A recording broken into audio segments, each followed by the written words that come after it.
واقعہ حضرت شموئیل علیہ السلام مکمل تفصیل اردو۔ حضرت شموئیل علیہ السلام آپ کے زمانے میں حضرت داؤد علیہ السلام کے قصے کی ابتدا ہوتی ہے۔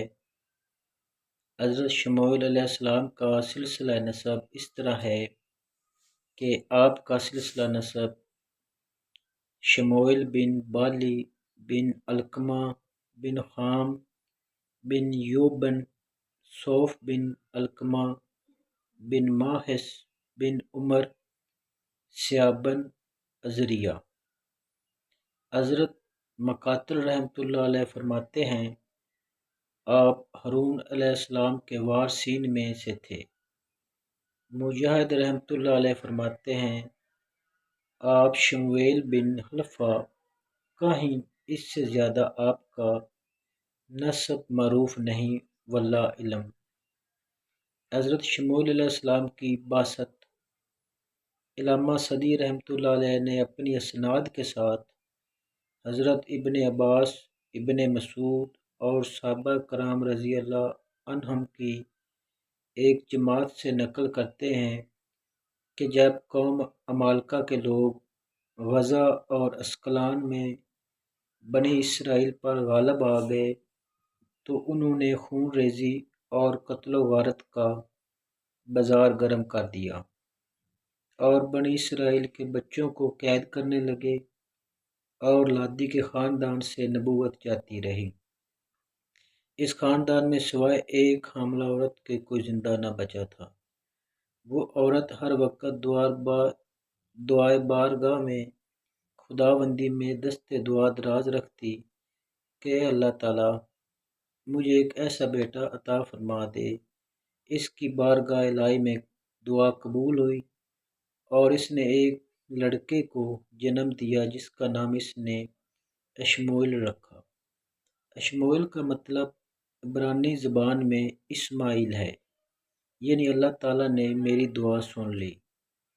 جب حضرت شموئیل علیہ السلام کچھ بڑے ہوئے تو والد نے آپ کو مسجد بھیج دیا اور ایک شخص کے حوالے کر دیا تاکہ آپ عبادت کے طور طریقے اور بھلائی کی باتیں سیکھ سکیں۔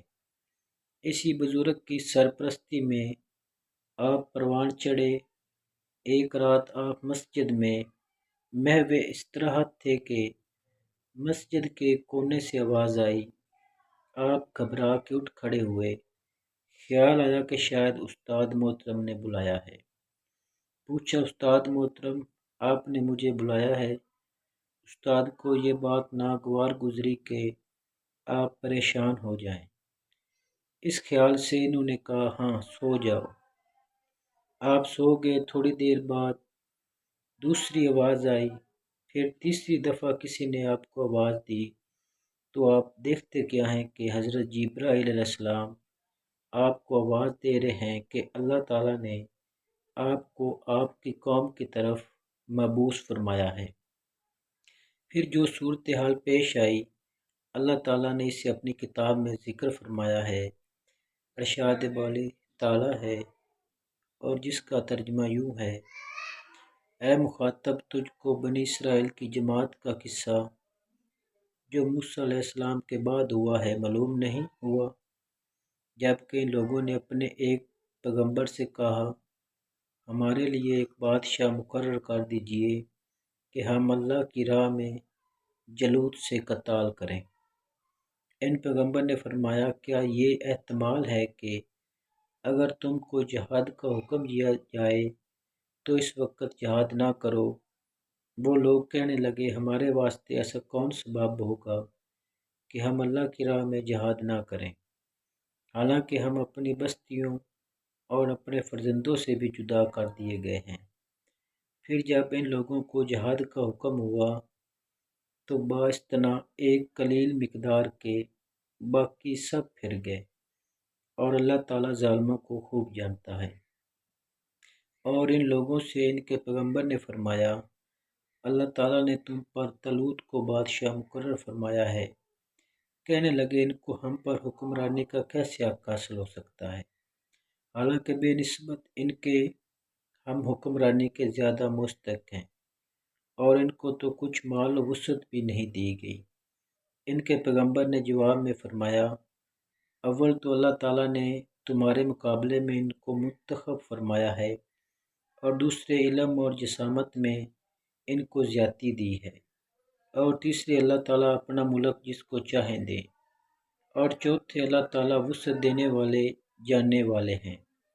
اور ان سے ان کے پیغمبر نے فرمایا، ان کے من جانب اللہ بادشاہ ہونے کی یہ علامت ہے کہ تمہارے پاس صندوق آ جائے گا جس میں تسکین اور برکت کی چیز ہے تمہارے رب کی طرف سے، اور کچھ بچی ہوئی موسیٰ اور آل ہارون علیہ السلام چھوڑ گئے ہیں۔ اس صندوق کو فرشتے لے آئیں گے، اس میں تم لوگوں کے واسطے پوری نشانی ہے اگر تم یقین لانے والے ہو۔ پھر جب طالوت فوجوں کو لے کر بیت المقدس سے مالکہ کی طرف چلے تو انہوں نے کہا، حق تعالیٰ تمہارا امتحان کریں گے، ایک نہر سے جو شخص افراد کے ساتھ اس سے پانی پیے گا تو وہ میرے ساتھیوں میں نہیں، اور جو اس کو زبان پر بھی نہ رکھے گا وہ میرے ساتھیوں میں سے ہوگا، لیکن جو شخص اپنے ہاتھ سے ایک چلو بھر کے پی لے سو سب نے اس سے بے تحاشا پانی پینا شروع کر دیا، مگر تھوڑے آدمیوں نے ان میں سے سو جب طالوت اور جو مومنین ان کے ہمراہ تھے نہر سے پار اتر گئے، کہنے لگے، آج تو ہم میں جلوت اور اس کے لشکر سے لڑنے کی طاقت نہیں معلوم ہوتی۔ یہ سن کر ایسے لوگ جن کو خیال تھا کہ وہ اللہ تعالیٰ کے روبرو پیش ہونے والے ہیں، کثرت سے بہت سی چھوٹی چھوٹی جماعتیں بڑی بڑی جماعتوں پر خدا کے حکم سے غالب آ گئی ہیں، اور اللہ تعالیٰ استقلال والوں کا ساتھ دیتے ہیں۔ اور جب طالوت اور اس کی فوجوں کے سامنے میدان میں آئے تو کہنے لگے، اے ہمارے پروردگار، ہم پر استقلال غیب سے نازل فرمائیے اور ہمارے قدم جمائے رکھیے، اور ہم کو کافر قوم پر غالب کیجیے۔ پھر طالوت والوں نے جلوت والوں کو خدا تعالیٰ کے حکم سے شکست دے دی، اور داؤد علیہ السلام نے جلوت کو قتل کر ڈالا، اور داؤد کو اللہ تعالیٰ نے سلطنت اور حکمت عطا فرمائی، اور بھی جو منظور ہوا ان کو تعلیم فرمایا۔ اور اگر یہ بات نہ ہوتی کہ اللہ تعالیٰ بعض آدمیوں کو بعضوں کے ذریعے سے دفع کرتے رہا کرتے تو سرزمین تمام تر فساد سے پر ہو جاتی، لیکن اللہ تعالیٰ بڑے فضل والے ہیں جہان والوں پر۔ البقرہ کی آیت نمبر 25 میں اکثر مفسرین فرماتے ہیں، آیات جس نبی کا ذکر ہے وہ حضرت شموئیل علیہ السلام ہیں۔ بعض حضرات نے کہا ہے کہ شمعون ہیں، بعض فرماتے ہیں یوشع علیہ السلام ہیں، اور بعض حضرات کا کہنا ہے کہ دونوں پیغمبر ہیں، لیکن یہ بعید از قیاس ہے، کیونکہ امام ابو جعفر ابن جریر رحمۃ اللہ نے اپنی تاریخ میں بیان فرمایا ہے کہ حضرت یوشع علیہ السلام اور شموئیل علیہ السلام کے درمیان 460 برس کا عرصہ ہے۔